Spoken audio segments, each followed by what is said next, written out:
bureaucracy. They don't like what Washington's done. They're mad at Kennedy. They're mad at Johnson. A civil rights bill is maybe a substantial percent of it. I'd say at least 3/4. Yeah.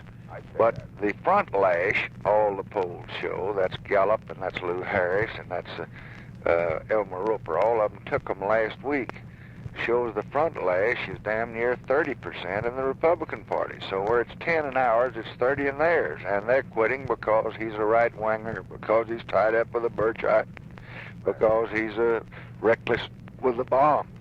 But these commentators and these writers and everything else are kind of giving them a victory psychology by talking about backlash and never talking about front lash. Right. And while we have 10% defections, they have 30. In every one of the nationwide polls, Gallup, Harris, or Roper, we get about a third of the Republican vote. No question about it. And that too, probably. Out of every 9 voters that have made up their mind in the Democrats, we get 8 of the 9. There haven't been but about 75 or 80% made up their mind in the Republicans. But out of the 75, we get 25, and he gets 50.